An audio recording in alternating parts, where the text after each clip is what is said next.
Assalamualaikum warahmatullahi wabarakatuh. Let me introduce myself. My name is Hadijah Alia Rizka Malinda with NPM 2541149. I'm from class Management 20A. So, I'd like to present my material about speech in business communication.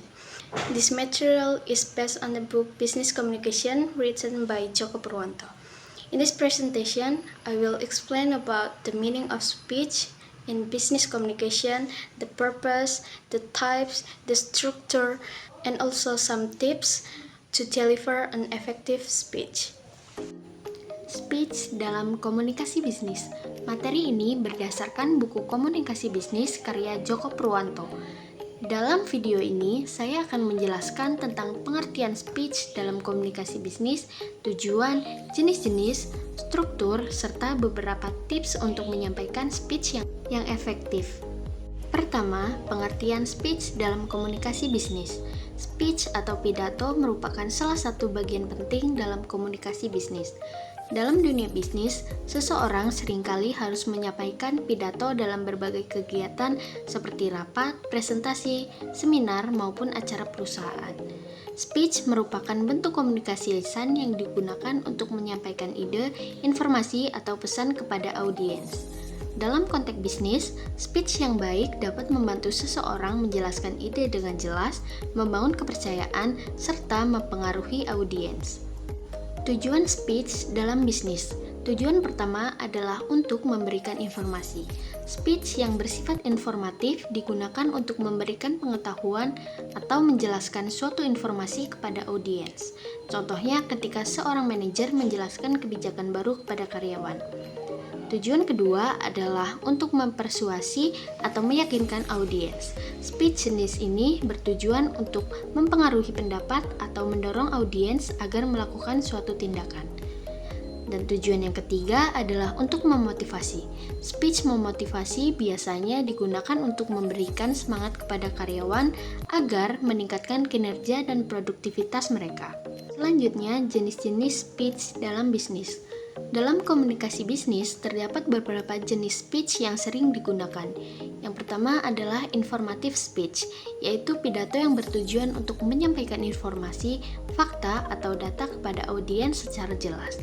Yang kedua adalah persuasive speech, yaitu pidato yang bertujuan untuk mempengaruhi sikap, pendapat, atau tindakan audiens.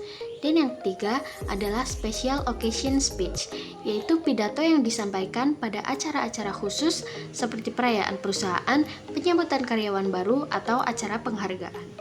Struktur speech yang efektif. Secara umum, struktur speech terdiri dari 3 bagian utama. Bagian pertama adalah pendahuluan atau introduction.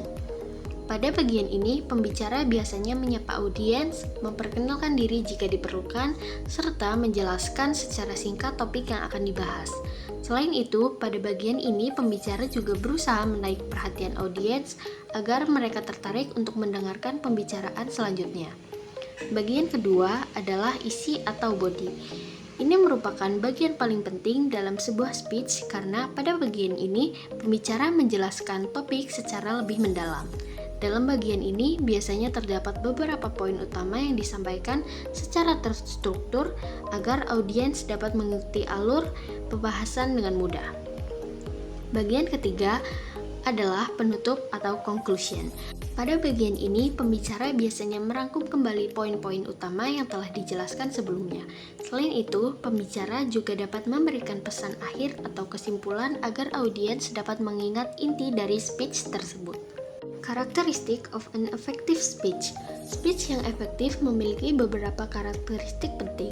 Pertama, pesan yang disampaikan harus jelas dan mudah dipahami. Pembicara sebaiknya menggunakan bahasa yang sederhana dan tidak terlalu rumit agar audiens dapat memahami isi pembicaraan dengan baik. Kedua, speech harus tersusun dengan baik dan sistematis. Ide-ide yang disampaikan harus memiliki urutan yang logis sehingga audiens dapat mengikuti alur pembicaraan tanpa merasa bingung. Yang ketiga, pembicara harus memiliki kepercayaan diri saat menyampaikan speech.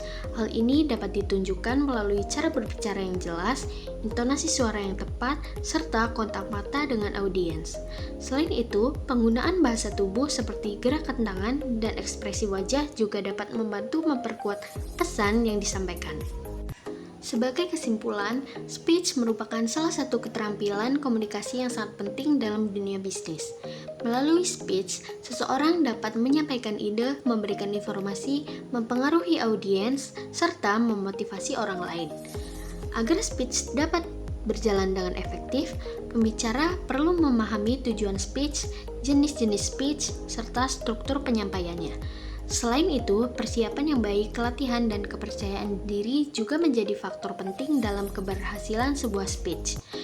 Dengan menguasai kemampuan speech, seseorang akan lebih siap menghadapi berbagai situasi komunikasi di dunia bisnis maupun dalam kehidupan profesional di masa depan. In conclusion, that is the explanation about this topic. I hope this presentation can give useful information. Thank you for your attention.